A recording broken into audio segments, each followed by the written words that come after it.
پوری کر رہی ہو۔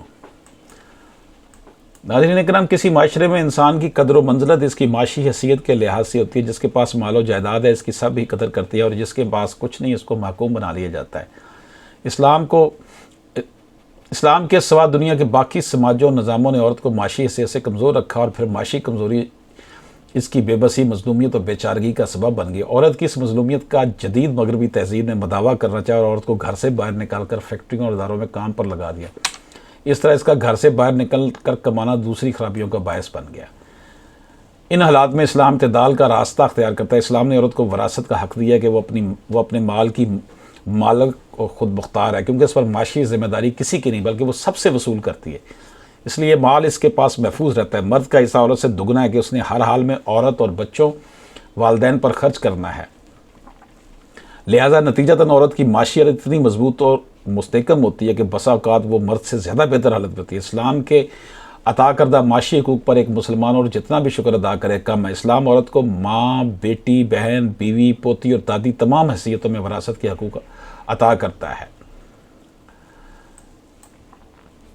ناظرین اکرام، قرآن مجید میں حقیقی یا سلبی بیٹی کا حصہ بیان کرتے اللہ پاک ارشاد فرماتا ہے، اگر بیٹیاں 2 سے زائد ہو تو ان کے لیے ترکہ میں سے 2/3 ہے، اور اگر بیٹی 1 ہے تو اس کے لیے نصف ترکہ ہے۔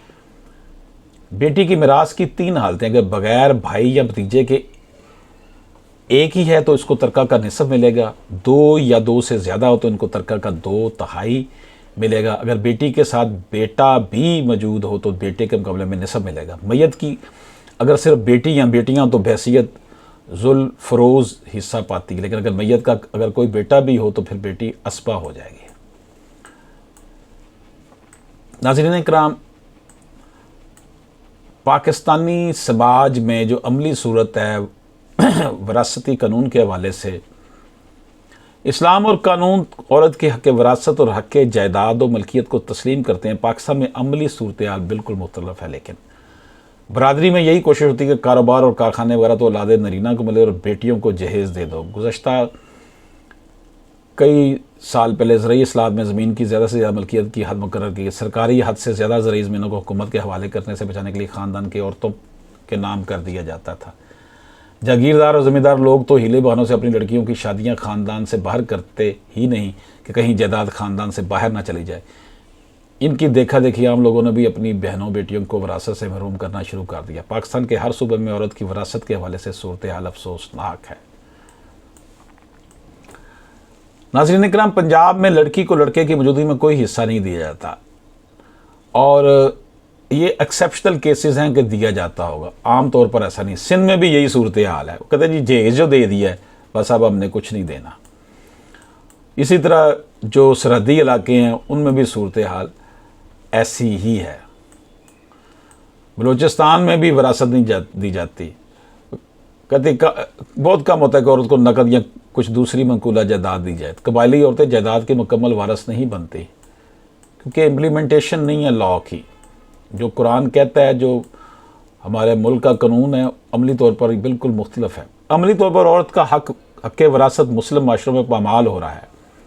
اس کی کئی وجوہات ہیں۔ برصغیر پاک و ہند میں ہندو رسم و رواج کے پیش نظر عورتوں کو وراثت سے مختلف ہیلوں بہانوں سے جو ہے وہ محروم کیا جا رہا ہے۔ پاکستانی معاشرے میں بھی ہندو رسم و رواج کا اثر لیتے ہوئے عورتوں کو ان کے شرعی حق کے وراثت سے محروم رکھا جا رہا ہے۔ رواجی قانون اور دستور کی وجہ سے عورتوں کو وراثت سے محروم رکھنا، عورتوں کو جہیز دے دینا وغیرہ، لیکن اس کی ایک اہم اور بڑی وجہ عورتوں میں تعلیم اور شعور کی کمی ہے، جس کی وجہ سے وہ اپنی وراثت کے حق اور قانون سے ناواقف رہتے ہیں۔ عورت جتنی پڑھی لکھی اور باشعور ہوتی ہے وہ اتنا ہی وراثت کے حق سے زیادہ واقف ہوتی ہے، اور خاندان کی مخالفت اور تنقید کے باوجود اپنا حق پا لیتی ہے۔ ناظرین اکرام، نبی پاک صلی اللہ علیہ وآلہ وسلم کے فرمان کے مطابق علم وراثت کا سکھانا نہایت ضروری ہے۔ قرآن مجید میں وراثت کے قوانین کو نہایت واضح انداز میں پیش کیا گیا ہے۔ بعض مسلم ممالک میں وراثت کے قرآنی قوانین پر عمل کیا جاتا ہے، جبکہ بعض مسلم ممالک میں وراثت کے قوانین میں جزوی ترامیم بھی کی گئی ہیں۔ بعض معاملات میں شیعہ قانون سنی قانون میں وراثت سے مختلف ہے، کہیں پر رواجی قوانین ہیں تو کہیں پر اور مختلف قسم کے قوانین بنائے گئے ہیں۔ ناظرین اکرام، یہ صورتحال جو ہمارے ملک میں ہے یہ اس بات کی متقاضی ہے کہ عورتوں کو ان کا حق وراثت دیا جائے، اور پاکستان میں ریاست پاکستان اس بات کو یقینی بنائے، اور اس کے ساتھ ساتھ نفوذ پذیری کے حامل لوگ اس بات کو لازم بنائے، علماء اکرام، اساتذہ اکرام، وکلاء، ڈاکٹرز، یہ سب لوگ اٹھ کھڑے ہوں اور